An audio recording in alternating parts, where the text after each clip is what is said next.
hablar sobre estos temas del hogar, me emocionan y traen a mi recuerdo grandes cosas. Hay que darle gracias al Señor porque Dios es bueno.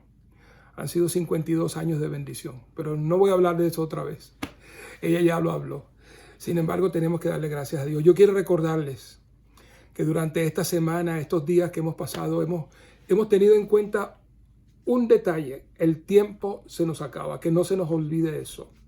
Nuestra reflexión, nuestra meditación, el tiempo que dediquemos en esta vida antes de que Cristo venga, es un tiempo que tiene que ser un tiempo muy especial y que debemos acercarnos a Él con un corazón sincero y con un corazón humillado.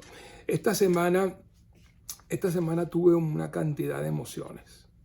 Emociones buenas y emociones también muy tristes. Emociones buenas, tuve la dicha de recibir la bendición de que mi hijo mayor, Iván Humberto, o Ivancito, como le hemos dicho, el pastor Ivancito terminó sus estudios doctorales y ya va a graduarse como un doctor también en el ministerio. Le doy gracias a Dios. Y también por mi nieta mayor, Ivonne Andrea, también terminó una maestría en consejería familiar. Así que está siguiendo los pasos de la abuela. Y estamos muy contentos con eso, pero también estamos muy tristes. Hemos perdido a dos guerreros del ministerio, amigos, pastores, un pastor en Venezuela, otro pastor en México, en solamente esta semana. Y ayer me invitaron para que estuviera presente en uno de los funerales, pero no fui capaz. No fui capaz porque muchas veces en el funeral empezamos a hablar las cosas agradables de esos guerreros, las cosas buenas.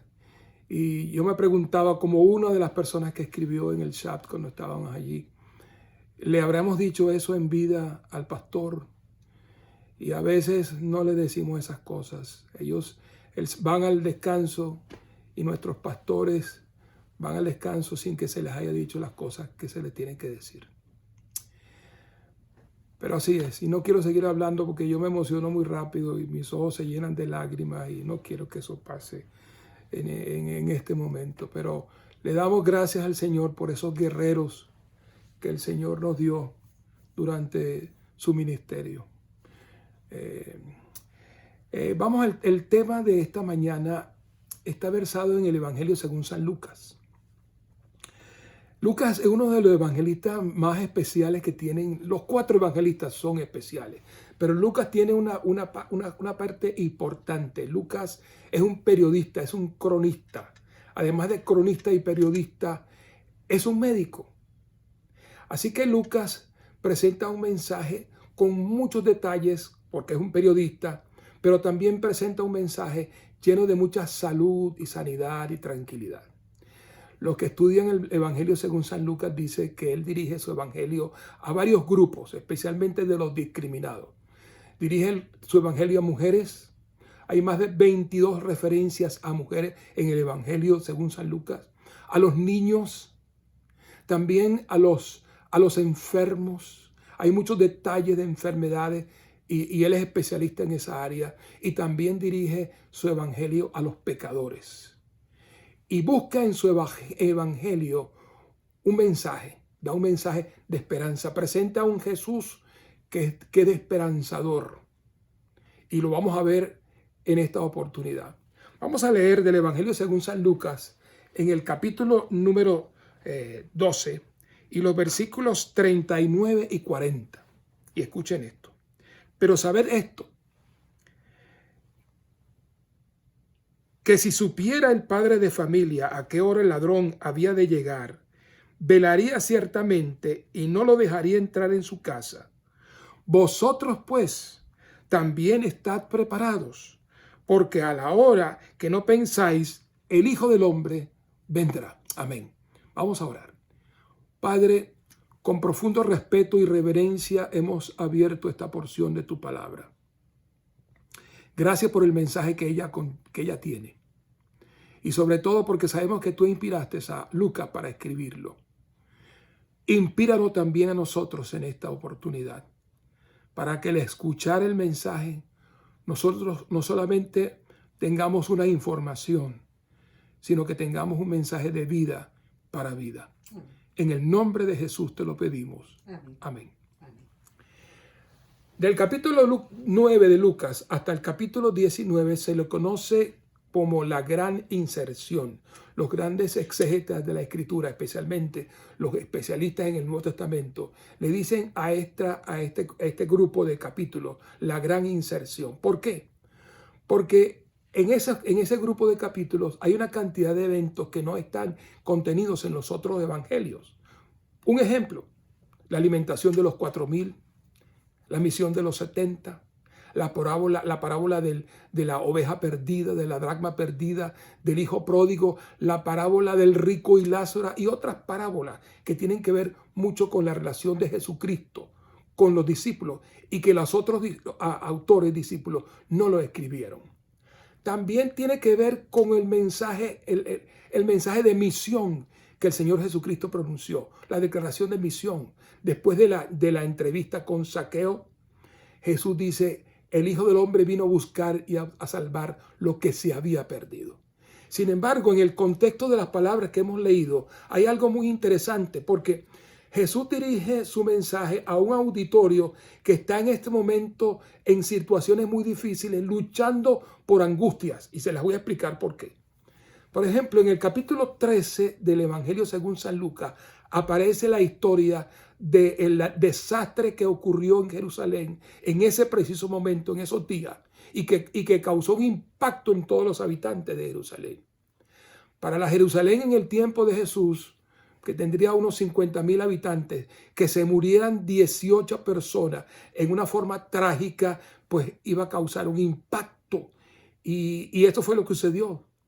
La famosa torre de Siloé quedaba cerca del estanque de Siloé y se derrumbó, y al derrumbarse mató a 18 personas. Eso fue una tragedia y que se estaba comentando en esos días cuando Jesucristo presenta estos 5 llamados. Otro aspecto que también estaba allí tocando el corazón y la mente de los que estaban oyendo fue que ellos tenían un gobernador que era una persona, era terrible. Pilato no era fácil. Pilato era bien difícil. Los historiadores de aquella época, como en el caso de Josefo, Filón, de Alejandría y otros, hablan de Pilato como un hombre perverso. Y dice en ese capítulo, en el capítulo 13, y Lucas lo presenta, dice que había habido una masacre de galileos, especialmente cuando ellos iban a hacer el sacrificio en el templo. Vino Pilato, según cuenta la historia, disfrazó un grupo de soldados como si fueran samaritanos o gente de aquel tiempo, con espadas, y cuando estaban haciendo el sacrificio, vino y mató. No se sabe cuántas personas. Algunos dicen que fueron como unos 100, otros dicen que fueron como unos 50, pero no es clara la cantidad de personas que murieron en esa oportunidad. Sin embargo, fue algo que impactó el corazón y la mente de los judíos. Los romanos no eran fáciles, eran gente bien difícil. Y quiero que sepan que porque cualquier casualidad con los gobiernos de este momento, se los voy a leer la declaración para que ustedes se den cuenta lo que estaba viviendo Jesús y aquel grupo de personas que vivían allí. Dice así Elena de White. El gobierno bajo el cual Jesús vivía era corrompido y opresivo. Por todos lados había clamorosos abusos, extorsión, intolerancia y crueldad insultante. Sin embargo, fíjense usted una cosa, el Salvador no intentó hacer reformas civiles. En ningún momento encontramos a Jesús que se levantó para declarar lo que estaba pasando y crear un ambiente de confusión y de tensión en Jerusalén o en sus alrededores. No porque fuese indiferente a los males de los hombres, sino porque el remedio no consistía en medidas simplemente humanas y externas. Para ser eficientes, la cura debía alcanzar a los hombres individualmente y debía regenerar el corazón. O sea, lo que estamos viendo ahora, que muchos gobiernos y muchos países donde hay intolerancia, donde hay corrupción, donde hay opresión, En aquel tiempo también había. Unido a eso, el pueblo estaba pasando una hambre. Había hambre. Y la prueba es que en el momento de la alimentación de los 4,000 y de los 5,000 no había comida. No estaban llevando comida porque no existía. No había alimento. Los pobres pasaban trabajo. O sea, había mucha gente muriéndose de hambre. Había algo más. Y Lucas lo presenta. Lucas habla de la cantidad de enfermos que pululaban por todos sitios. Había enfermos de todas clases, leprosos. Las enfermedades infecciosas estaban golpeando a muchas personas. Unido a eso, la gran cantidad de endemoniados que existían. O sea, era un clamor general. Hay una declaración que me gusta mucho en el Camino a Cristo que dice que Jesucristo, viendo todo aquello, dice que había aldeas enteras donde no había ningún grito de dolor, porque Jesús había pasado por todas ellas y había curado a todos sus enfermos. O sea, la situación era terrible. Hermanos, ese es el momento, esa es la situación que estamos viviendo ahora. O sea que lo que el Señor Jesucristo estaba viviendo en aquel momento es lo que nosotros estamos viviendo. Y quiero que sepan que Jesús desde los cielos no está ajeno a todo lo que está pasando. Él sufre con nosotros toda esta situación. Él está sufriendo todo esto. Voy a presentar 2 declaraciones de Elena de White para llevarlos a un contexto mejor. Dice Elena de White en el libro Profetas y Reyes, página 207. Está muy cerca el momento en que habrá en el mundo una tristeza que ningún bálsamo humano podrá disipar. Este es el momento que estamos viviendo. Se está retirando el Espíritu de Dios. Se siguen unos a otros en rápida sucesión los desastres por mar y por tierra. Con cuánta frecuencia oímos hablar de terremotos y ciclones, así como de la destrucción producida por incendios e inundaciones con gran pérdida de vidas y propiedades. Pareciera que Elena de White está escribiendo esto esta mañana.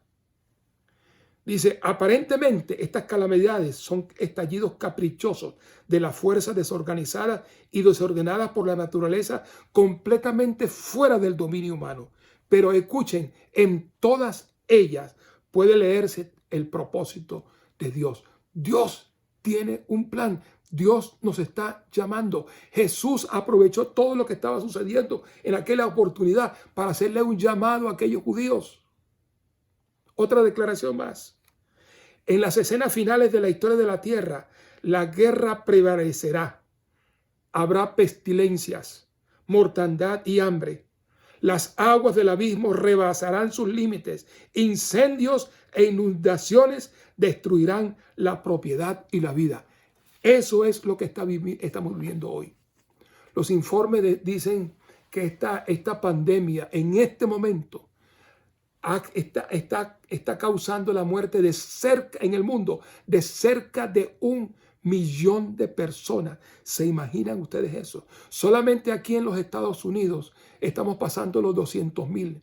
Y en estos días hablamos con uno de nuestros hijos, que es médico, el más pequeño, y que no nos deja salir de este sitio. No nos deja salir. Nos dice, papi y mami, no salgan de allí. Vamos a alcanzar las 400,000 personas. Ya hay más de 7 millones de contagios. Los incendios en California y en toda la zona, en esa zona del oeste, ya van por 86 muertos. Hace una semana se conmovió el mundo con un temblor que hubo en California y la gente pensaba que algo estaba sucediendo. No, son lo que el Señor está usando para llamarnos la atención. Ahora, así como a Jesús le tenía una agenda y le dio una lectura, eso también nos debe dejar a nosotros una lectura. Y Jesús, aprovechando ese momento, él hace 5 llamados.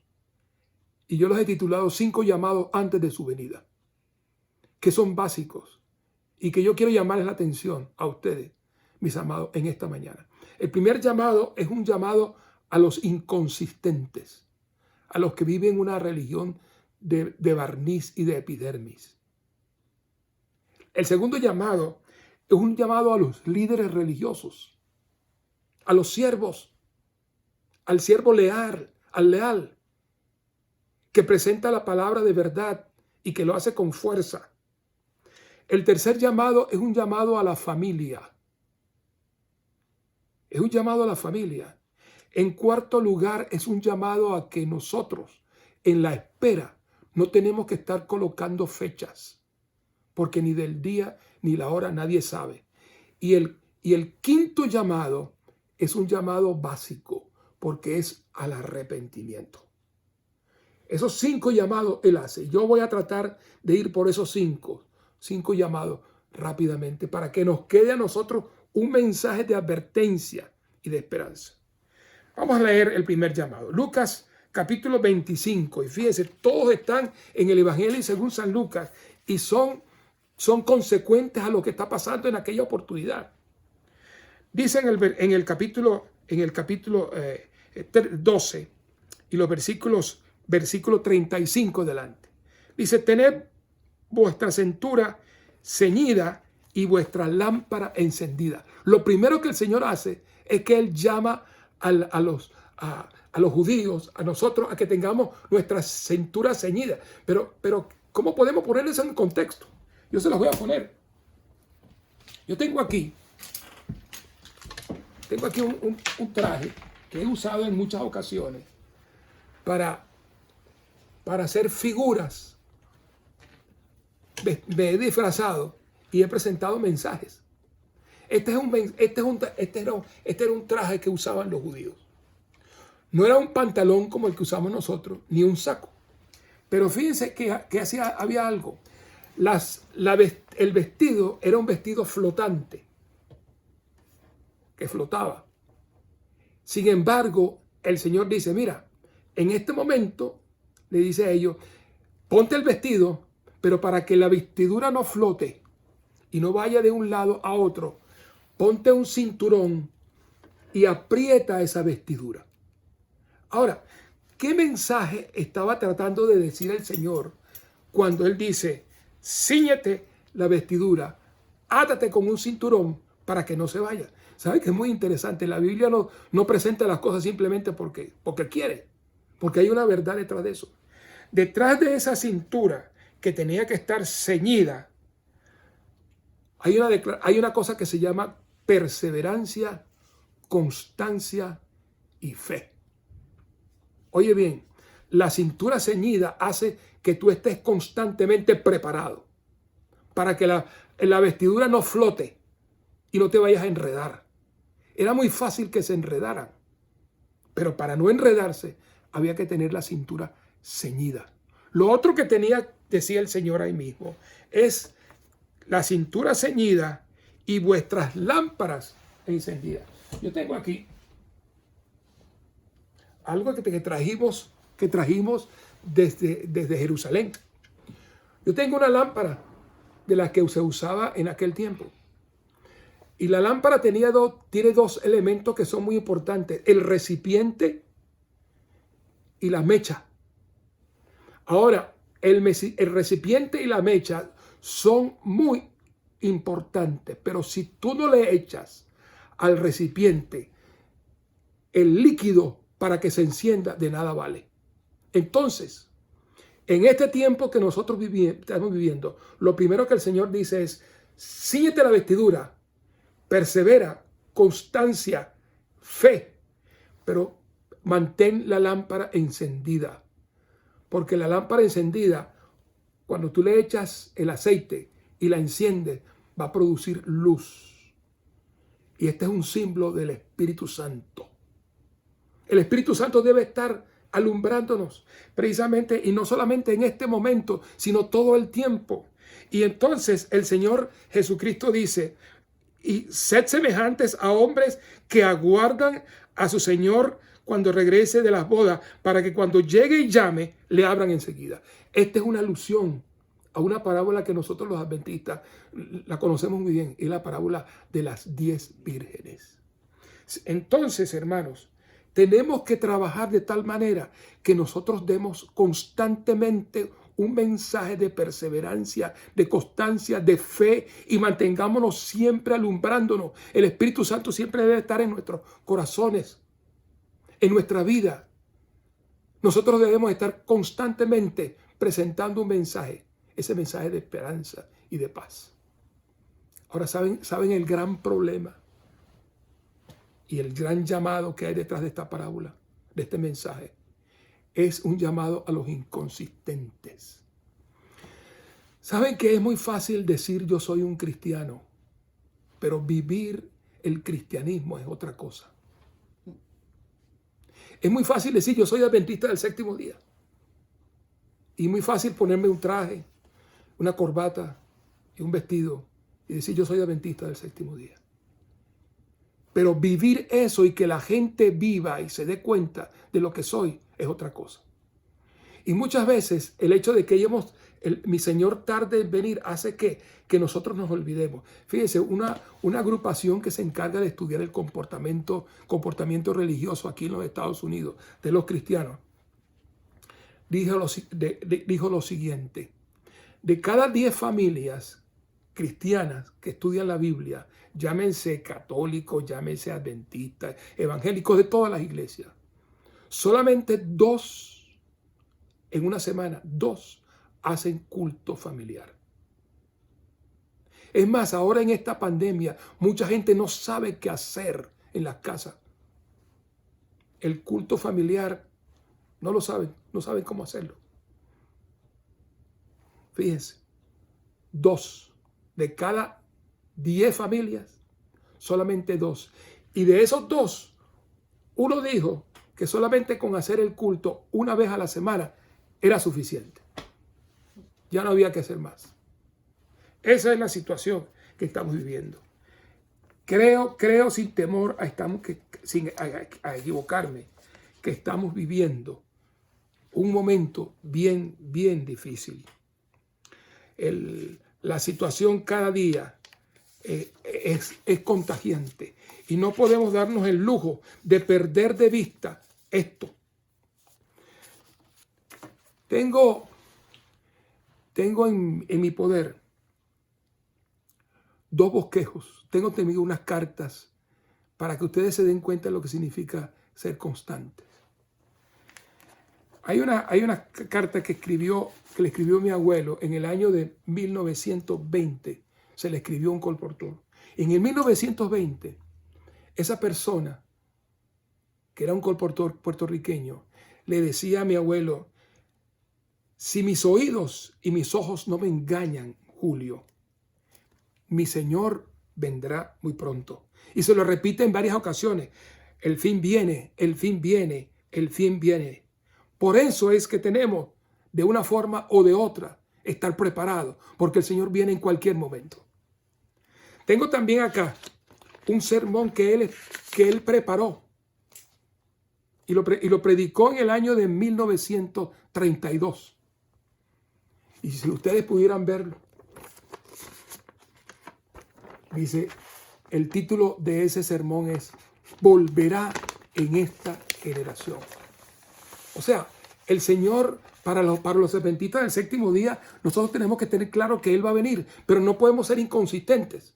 Y le voy a presentar el caso, lo que es la palabra, lo que es ser inconsistente. En el año de 1985, noviembre, estuvo el gran desastre de Armero. Armero era una ciudad colombiana que fue destruida por el deslave de una gran cantidad de lodo y de piedras que cayó y se llevaron a Armero. Nosotros fuimos con un grupo, con el pastor Flores en aquel tiempo y otro pastor, el pastor Alvis. Fuimos a estar con los hermanos después que pasó la destrucción. El pastor Flores se fue a un sitio y nosotros nos quedamos con los hermanos. En ese momento, cuando llegamos allí, estaban los hermanos reunidos y ellos empezaron a dar testimonio. Muchos de ellos habían quedado en una isla que quedó después de que el Nevado del Ruiz se deslavara, fuera en barro y en agua. Así es que empezamos a hablar, y unos hermanos comenzaron a dar su testimonio de cómo el Señor los había cuidado. Yo recuerdo una pareja de jóvenes que se levantaron y ellos dijeron: nosotros damos gracias a Dios y queremos decirle al Señor que le vamos a ser fieles y vamos a guardar su venida. Queremos que nuestros hijos se críen en un ambiente sano, y queremos que ellos entiendan que el Señor Jesucristo puede venir muy pronto, y dieron un testimonio muy lindo allí. Pasaron como unos 6, 8, no recuerdo exactamente, 6, 7, 8 meses. Y fuimos allí otra vez para entregar unas casas que habían hecho para esa oportunidad. Adra o FASA. Y estaban allí las familias, todos estaban allí. Y yo recuerdo que yo vi a aquella pareja que estaba en aquel lugar. Sin embargo, ellos me miraron y como que no me querían dar la cara. Así como que se huían. De repente, yo no pude más y me acerqué donde estaban. Y cuando los miré, me di cuenta de lo que estaba pasando. El rostro de la hermana había cambiado. Y el de él también. Y por lo que llevaban en sus colgado, por las uñas que estaban pintadas, me di cuenta de que las cosas habían cambiado. Entonces me dijeron: pastor, estamos bien, pero se fueron. Y yo dije para mis adentro: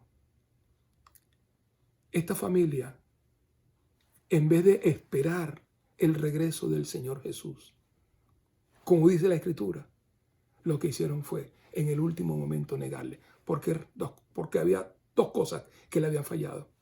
La fe había fluctuado, la perseverancia había fluctuado, y habían dejado que su lámpara dejara de brillar. Ahora vamos al segundo llamado. Dice, era el siervo infiel.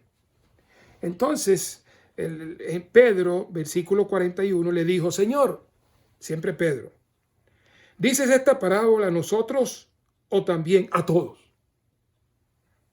Dijo el Señor: ¿quién es el mayordomo fiel y prudente al cual su señor pondrá sobre su casa para que a tiempo les dé su ración? Bienaventurado aquel siervo al cual cuando su señor venga lo haya haciendo así. Es verdad os digo que lo pondrá sobre todos sus bienes. Pero si aquel siervo en su corazón dijera: mi señor tarda en venir, y comenzara a golpear a los criados y a las criadas, y a comer y a beber y a embriagarse, vendrá el Señor en aquel día, en el día que no espera y a la hora que no sabe, y lo castigará duramente y lo pondrá con los infieles. Ahora, aquí hay una cosa interesante. Primero nos presenta el siervo fiel. El siervo fiel tiene una misión. Es la misión de presentar alimento a tiempo. Y yo quiero que sepas, pastor que me estás escuchando, anciano, los líderes de la iglesia, estamos llamados a hacer ¿qué cosa? A presentar la verdad. Presente, ese es el objetivo que nosotros tenemos. Esa es la responsabilidad del mayordomo, presentar la verdad a tiempo, presente, con amor, con cariño. Esa es nuestra responsabilidad. Sin embargo, escuchen, en este momento, cuando la iglesia necesita más, es el momento cuando nosotros como pastores debemos levantarnos para predicar el mensaje. No llamar la atención a nosotros, llamar la atención al mensaje de esperanza y el mensaje de Cristo Jesús. Un mensaje que eleve y nos lleve a Cristo Jesús. Ese es el mensaje que tiene que ser presentado, no es otro. Ahora escúchenme, ¿qué pasó con estos siervos?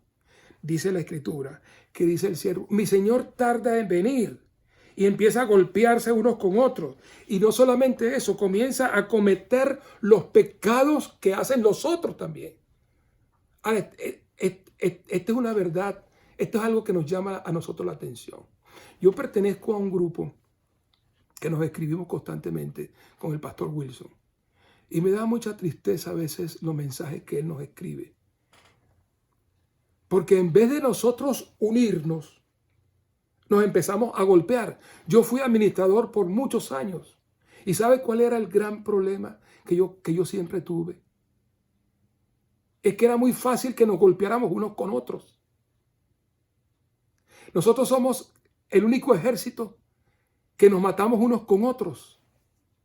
Ahora mismo se ha levantado una cantidad de libros creando como una especie de sombra sobre la administración de la iglesia y sobre todo la autoridad de la iglesia. Y me llama poderosamente la atención porque fueron personas que anteriormente defendían y decían que tengamos cuidado porque el enemigo puede hacernos daño y va a tratar de romper la unidad de la iglesia. Sin embargo, el Señor nos llama y nos dice, mira, este siervo va a empezar a pelearse con los mismos consiervos, a golpearse unos con otros. Sin embargo, ¿qué llamado tan grande el Señor nos hace? Yo le serví a esta iglesia por casi 42 años. No me arrepiento de eso nunca. Pero yo quiero hacerte un llamado a tú que me estás escuchando, a que nos debemos unir de tal manera que nos demos cuenta que el Señor lo que quiere es que los mayordomos, especialmente los llamados a cumplir la misión, lo hagamos en una forma ordenada y organizada. Ya es hora de que dejemos a un lado todas aquellas cosas que nos están haciendo daño. Me da tristeza cuando las iglesias comienzan a pelearse unas con otras. Sin embargo, es tiempo cuando nos levantemos para cumplir la misión. Ahora, el otro llamado es un llamado interesante, porque dice en el versículo 49 en adelante, vine a echar fuego a esta tierra, dice Jesús. Y entonces él dice, no he venido a traer paz, sino a meter espada. Y como que suena como antagónico. Sin embargo, dice el versículo 52, de aquí en adelante, 5 en una familia estarán divididos, 3 contra 2 y 2 contra 3. Estará dividido el padre contra el hijo y el hijo contra el padre, la madre contra la hija y la hija contra la madre, la suegra contra su nuera y la nuera contra su suegra. Así que va a haber confrontación. Y quiero que sepa que los problemas familiares hoy están a la orden del día. Cantidades de personas nos han llamado aquí a nuestra casa porque no encuentran cómo arreglar los problemas del hogar.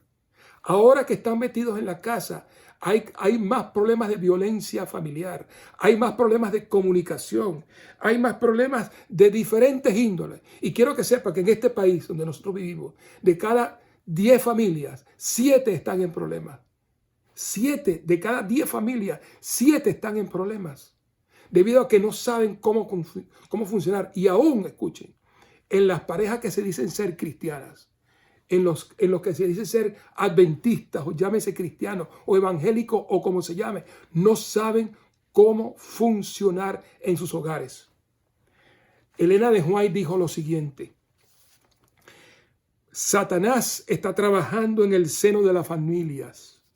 Su bandera ondea hasta en los hogares de los que profesan ser cristianos. En ellos se ven la envidia, las sospechas, la hipocresía, la frialdad, la rivalidad, las disputas, las traiciones y el desenfreno de los afetizos. Si Jehová no edifica la casa, en vano trabajan los que la edifican. Y el tercer llamado que el Señor Jesucristo está haciendo en este momento es un llamado a la familia, a que nosotros volvamos otra vez a encontrarnos como familia. Y recordemos que el fundamento del hogar tiene que ser Cristo. Y si Cristo no es el fundamento del hogar, vano va a ser el trabajo que se haga. Es un llamado a que las iglesias comiencen a hacer momentos para que la familia otra vez vuelva a encontrarse. para que los hijos se encuentren con los padres. El último llamado que hace el Señor en el Antiguo Testamento es un llamado a un volver, a un regresar. Él hará volver el corazón de los padres hacia los hijos y el corazón de los hijos hacia los padres antes de que yo venga y hiera a la tierra con maldición. O sea, el último llamado es un llamado a que regresemos otra vez. La familia. El cuarto llamado es un llamado a lo que está pasando ahora mismo. Fíjense, en este capítulo hay 2 veces que el Señor Jesucristo hace referencia al tema de su venida. Evidentemente. Y Él dice, ni la hora ni del día se sabe de su regreso. O sea, ponernos a colocar fechas de su venida es algo que nosotros debemos de desechar completamente. Y lamentablemente, hermanos, en este instante hay una epidemia de eso por todas partes. Yo sé que el Señor Jesucristo viene a esta tierra. Él me lo prometió. Él lo dijo allí también. ¿Cómo es posible que si tú sabes conocer los tiempos, si conoces los tiempos y sabes cuándo va a llover, cómo es posible que no te des cuenta del tiempo que estamos viviendo? Claro, el tiempo se está acabando. Las señales se están cumpliendo. Nosotros estamos claros en eso, pero no es el momento de decir el Señor viene en el año en el 2031 o en el 2032 o en el 2037. No es ese tiempo, es el tiempo cuando nosotros estemos preparados. Y Elena de White le da una advertencia a todos aquellos que hacen esto y lo hace en ese contexto también. En vez de consumir las facultades de nuestra mente en especulaciones acerca de los tiempos y las sazones que el Señor ha dejado en su sola potestad y ha retenido de los hombres, hemos de entregarnos al control del Espíritu Santo, a la ejecución de los deberes actuales, a dar el pan de vida sin mezcla de opiniones humanas a las almas que están pereciendo por la verdad. O sea, nuestro objetivo es predicar el Evangelio, no en colocar una fecha u otra, no. Fíjense, en el mensaje profético de Mateo 24, eso se repite en 5 oportunidades. O sea, el Señor nos recuerda, ten cuidado, porque a la pregunta, dinos cuándo serán estas cosas, el Señor contesta de otra forma. Y Él dice, ni de la hora, del día ni la hora, nadie lo sabe, sino mi Padre que está en los cielos. Lo que tenemos que pedirle al Señor es, Señor, dale la orden a Jesús para que venga a buscar a su pueblo. Eso es lo que debiéramos hacer. Ahora, el último llamado que el Señor hace es algo que es importante que nosotros entendamos. ¿Sabe qué? Entonces Jesús agarra lo que pasó y lo lleva al contexto de lo que está viviendo la gente en aquel tiempo. Mucha gente decía, bueno, estos que murieron así, y estos galileos que murieron, y estos que murieron bajo la torre de Siloé que se cayó, ya no tienen esperanza. Y miren lo que dice el Señor. En ese mismo tiempo estaba allí algunos de los que contaban acerca de los galileos, cuya sangre Pilato había mezclado con los sacrificios de ellos. Respondiendo Jesús les dijo, ¿pensáis que estos galileos, porque padecieron tales cosas, eran más pecadores que los demás galileos? Os digo no. Antes, si no os arrepentís, todos pereceréis igualmente. O sea que aquí el último llamado que el Señor hace antes de su venida es un llamado al arrepentimiento. Y un llamado al arrepentimiento es un cambio completo de nuestra conducta. Un cambio completo de nuestra conducta. Dice y sigue diciendo, o aquello, os digo no, dice, o aquellos 18 sobre los cuales cayó sobre la torre en Siloé y los mató. ¿Pensáis que eran más culpables que todos los hombres que habitan en Jerusalén? Os digo no. Antes, si no os arrepentís, todos vamos a perecer igualmente. O sea, el arrepentimiento aquí, se lo voy a poner en el contexto de esto, en este momento. Ha habido hombres malos en este mundo. Quizás pensar que en un Osama Bin Laden y tantos otros que hay por allí que no quisiera ni mencionar. Malos, verdaderamente malos. Y el Señor está diciendo, si esos hombres se arrepienten, ellos van a poder tener la salvación. Pareciera como ilógico, pero es así. Ese es el amor. El amor de Dios es tan grande y tan maravilloso que no importa nuestro pasado, no importa las situaciones por las cuales hayamos vivido, no importa por las cosas que estemos pasando aún en este momento. Si nos arrepentimos, el Señor nos va a abrir los brazos en el cielo para que entremos al gozo del Señor. Vamos a ponerlo más fácil, más claro todavía. Aquí en los Estados Unidos han muerto más de 200,000 personas. En el mundo, vean, cerca de 1 millón de personas. Ellos no tienen esperanza. No, nosotros no lo sabemos. No sabemos lo que pasó con ellos. Pero si ellos se arrepienten, ellos van a tener esperanza. El tiempo se nos acaba, hermanos. El tiempo se nos acaba. Lo importante es que nosotros nos arrepintamos. Yo no soy nadie para juzgar a mi hermano o mi hermana por lo que pasó o lo que dejó de pasar. Si la situación por la cual yo estoy viviendo o viví son como resultado de mi pecado y tengo que vivirla. No, yo no soy ese. Yo no soy nadie para juzgar. Les voy a contar una experiencia muy personal. Mis padres murieron en un accidente automovilístico en el año 1977. Un dolor muy grande. Un dolor que el tiempo no pasa. Lo recordamos y nos duele. Y después que nos enterramos, nosotros llegamos a la casa y siempre venían las personas a darnos el pésame por lo que había sucedido. Y yo recuerdo un hermano que me acercó para darme el pésame y me llevó hasta mi oficina que quedaba ahí en ese momento. Estábamos viviendo en el colegio en Nirgua, en Venezuela. Y me llevó para un lado, me llevó a la oficina y me dijo: pastor, yo quiero hablar con usted algo muy personal. Y dije: sí, cómo no, hermano. Y me dijo: pastor, ¿no será que el Señor le está mandando a usted un mensaje por lo que le pasó a sus padres? Y yo me levanté de la silla donde estaba sentado, me fui hacia atrás y le dije: vete de delante de mí, Satanás. Y él se sorprendió y le dije: el Dios en el cual yo creo, en el cual yo he visto y en el cual yo confío, es un Dios que no hace esas cosas. Dios es un Dios de amor y de misericordia.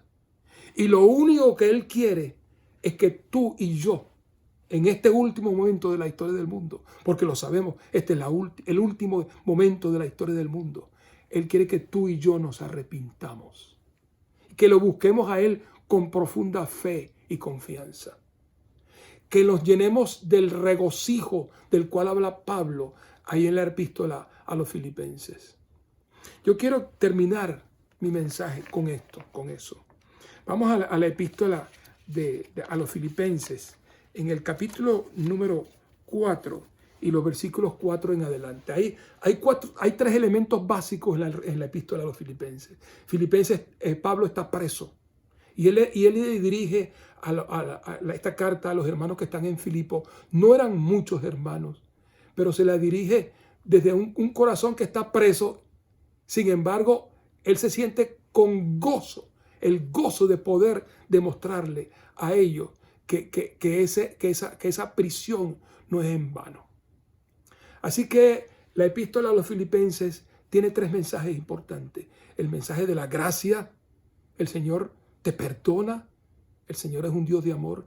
El mensaje de la fe y de la confianza, y el mensaje del gozo a través de todas las pruebas, a través de todas las cosas que nos puedan pasar en esta tierra.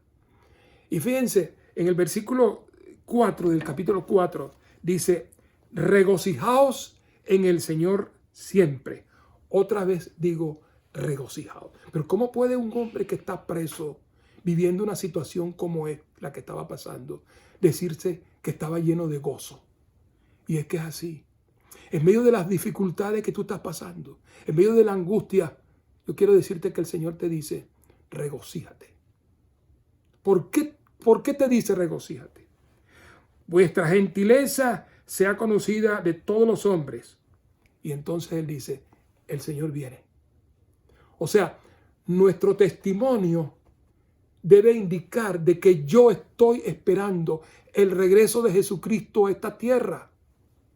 Por eso me regocijo, por eso estoy gozoso. Por eso lo más importante para Iván Omaña no es las cosas de esta tierra. Porque escucha esto, de esta tierra tú no te vas a llevar absolutamente nada. Tú podrás tener una casa muy bonita, tú podrás tener un carro muy bonito, tú podrás tener dinero en el banco, podrás tener muchas cosas, pero de esta tierra, nada de eso tú te lo vas a llevar. Yo de eso estoy muy claro. Iván Omaña está muy claro de que de esas cosas Iván Omaña no se va a llevar absolutamente nada. Y entonces el apóstol dice, por eso dice, por nada estéis angustiados. ¿Por qué tengo que angustiarme? ¿Por qué tengo que angustiarme? Si no sean conocidas vuestras peticiones delante de Dios con toda oración, ruego con acción de gracias, y la paz de Dios, que sobrepasa todo entendimiento, guardará vuestros corazones y vuestros pensamientos en Cristo Jesús. El Señor viene muy pronto, mi querido hermano. El Señor quiere que tú te salves, porque Él lo desea. ¿Saben? Él desea que tú te salves. Él desea que yo me salve. Y Él hizo todo lo posible para que eso sucediera. Él murió en la cruz del Calvario por ti y por mí. Pero Él no va a venir ahora como el Cristo que fue crucificado.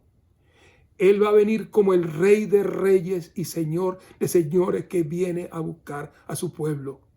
Y lo más importante para Iván Omaña y para Evelyn y para todos los que me estén escuchando en esta oportunidad es que tu depósito sea guardado para aquel día. Como decía Pablo, por lo demás, hermanos, esto se va a dañar, esto se va a acabar, este cuerpo va a ser sacrificado, vamos a morir, pero lo importante es que el depósito sea guardado para aquel día.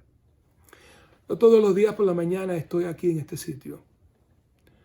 Aquí leo mi Biblia, aquí escribo textos, aquí tengo mis reflexiones personales. Pero en mi oración todos los días, Señor, yo le digo, Señor, guarda mi depósito para tu día. Guárdalo.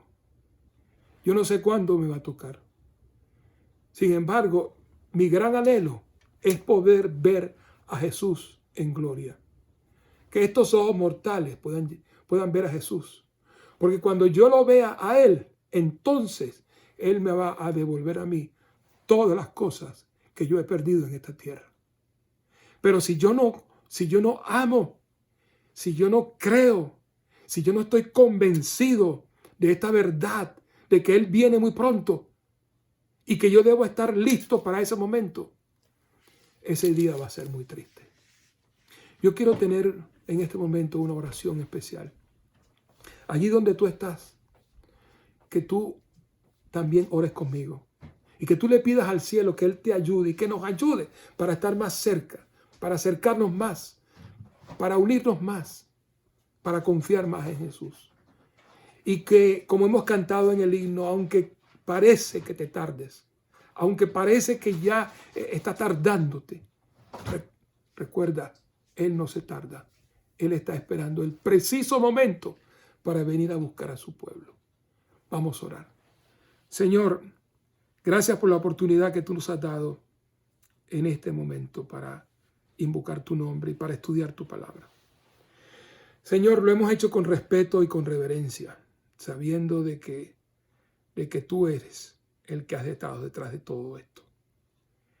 Gracias porque tú mandaste a Jesús para que nos advirtiera. Somos el pueblo que está esperando el segundo advenimiento de Jesús. Ayúdanos, Señor, a estar preparados. Ayúdanos a pensar de que no debemos estar afanados por las cosas de esta tierra, porque tú tienes una patria mejor. Tú tienes un lugar mejor para nosotros. Bendice a cada uno de los que hemos estado aquí. Ayúdanos, Señor, a perseverar hasta el fin. Danos paz y seguridad en medio de los conflictos que hay en esta tierra. Y ven pronto para buscarnos, Señor. Envía a tu Hijo. Dale la orden a tu Hijo para que venga a buscarnos. Pues te lo pedimos con el perdón de nuestros pecados, en el nombre santo y sagrado de Cristo Jesús, nuestro Salvador. Amén. Amén, Señor. Amén. Gracias, Pastor Iván Omaña. Pedimos al pastor que no se retire para que nos tenga la oración final después del especial. Hermoso mensaje en esta hora. Definitivamente es una reflexión diaria de que Cristo Jesús está a las puertas. Vamos entonces a dar paso al especial. El hermano Josías Pérez, quien es hijo del pastor José Misael Pérez. Adelante, Josías.